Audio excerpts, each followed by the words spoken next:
અમદાવાદમાં વધુ એક ખ્યાતિ હોસ્પિટલ જેવું કૌભાંડ સામે આવ્યું છે। વીએસ હોસ્પિટલમાં દર્દી ઉપર દવાનું પરીક્ષણ કરાય છે। વીએસ હોસ્પિટલના અમુક ડોક્ટર અને ખાનગી કંપનીની મિલીભગત એએમસીની એમપી એમએલએ સંકલન સમિતિની બેઠકમાં રજૂઆત થઈ। ધારાસભ્ય ઇમરાન ખેડાવાલાએ બેઠકમાં રજૂઆત કરી છે કે કૌભાંડમાં સંડોવાયેલા તમામ સામે ફરિયાદ દાખલ કરવાની માંગ કરી છે। કમિશનરે જરૂરી કાર્યવાહીની ખાતરી પણ આપી છે। ડોક્ટર જેવા વ્યક્તિ આવું કૃત્ય કરે તે શરમજનક હોવાની વાત હાલમાં સામે આવી રહી છે। ખૂબ જ મોટો ઘટસ્ફોટ હાલમાં સામે આવ્યો છે।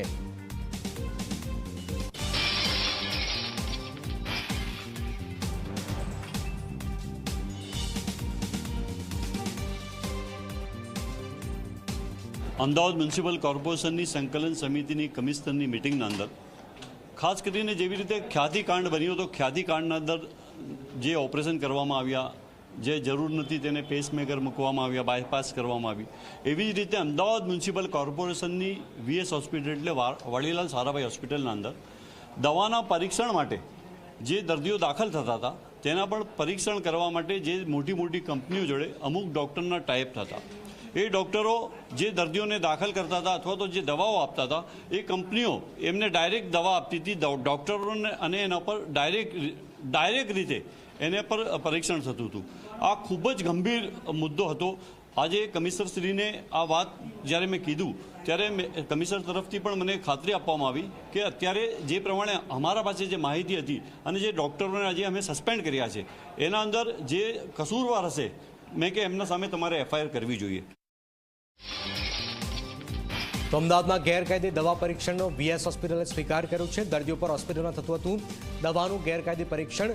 ક્લિનિકલ રિસર્ચના નામે કૌભાંડનો મામલો છે। એએમસીનું નિવેદન પણ સામે આવ્યું। કમિશનરે અગાઉ મળેલી ફરિયાદ બાદ તપાસ કરી હતી। તપાસના પ્રાથમિક રિપોર્ટમાં હકીકત પણ સામે આવી હતી। કોન્ટ્રાક્ટ પર કામ કરતા 8 ડોક્ટરને ટર્મિનેટ પણ કરાયા છે। વીએસ હોસ્પિટલના ફાર્મિકોલોજિસ્ટ ડોક્ટર દેવાંગ રાણાને પણ સસ્પેન્ડ કરાયું છે। નિયમ વિરુદ્ધ ગેરકાયદે એથિકલ કમિટી પણ બનાવાઈ હતી। ક્લિનિકલ રિસર્ચની રકમ વીએસ હોસ્પિટલમાં જમા નથી થઈ। વીએસ હોસ્પિટલના બદલે ખાનગી ખાતાઓમાં આ રકમ જમા થઈ છે। વિસ્તૃત તપાસ બાદ મનપા કમિશનરના આદેશ મુજબ આ નિર્ણય કરીશું। અંદાજે 500થી પણ વધુ દર્દીઓના ક્લિનિકલ ટ્રાયલ પણ થયા હતા। આ વાત પણ સામે આવી રહી છે।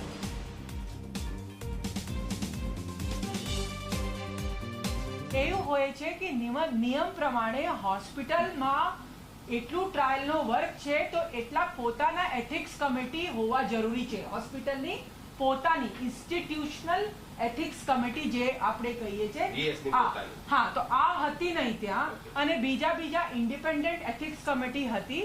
એમાંથી એપ્રુવલ બરાબર લીધું છે। એપ્રુવલમાં કોઈ પ્રોબ્લેમ નથી। આ બીજા ઇન્ડિપેન્ડન્ટ એથિક્સ કમિટી એટલે વીએસ માટે જો એથિકલ કમિટી કરવી હોય તો એને વીએસ બોર્ડની અને કમિશનરશ્રીની પરવાનગી લેવી પડે। અત્યારે જે કમિટીએ રિપોર્ટ રજૂ કર્યો છે એમાં એવો કોઈ ડોક્યુમેન્ટ જણાયેલો નથી કે આમાં આ પરવાનગી લઈને એમની એથિક્સ કમિટી કરી હોય।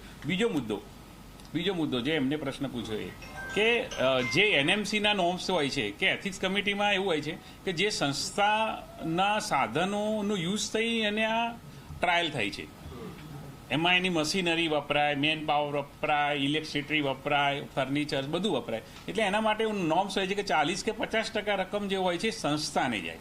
ધારો કે અત્યારે ક્લિનિકલ ટ્રાયલ એનએચએલ જે કરે તો એની 40થી 50% રકમ જે આવવાની એમાં એ એનએચએલના ફંડમાં જાય। એટલે સ્વાભાવિકપણે વીએસની જે ક્લિનિકલ ટ્રાયલ થઈ એમની જે એમણે કહ્યું કે ટ્રાયલનું જે ટ્રાયલ થઈ છે એમાં કોઈ પ્રશ્ન એ નથી કે કોઈ દર્દીને ખરાબ દવા આપી। એ પ્રશ્ન અત્યારના લેવલે સાબિત નથી થઈ શકતો। અત્યારના લેવલે છે કે ફંડ ડેવિએટ થયું, જે ફંડ સંસ્થા પાસે જે આવવું જોઈતું હતું એ આવેલું રિપોર્ટમાં જણાયું નથી।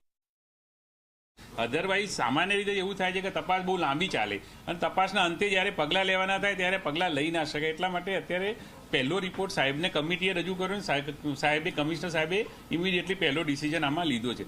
તપાસ હજુ ઘણી બાકી, જેમ એમણે કહ્યું કે ઘણી અત્યારે તો કારણ કે વીએસમાં ડોક્યુમેન્ટ એમને નહીં મળ્યા એટલે એમણે આ બધી કંપનીઓ એમના જે એસએમઓઝ એમનો કોન્ટેક્ટ કરીને ડોક્યુમેન્ટ મેળવ્યા પછી આગળ ખરેખર શું થયું છે, ફંડ કેટલું ક્યાં ડેવિએટ થયું છે એનું પાક્કું હિસાબ મળશે એટલે બધા જ પગલાં પછી સાહેબ જે શિસ્ત પાલન અધિકારી છે બધા જ પગલાં લેવામાં આવશે।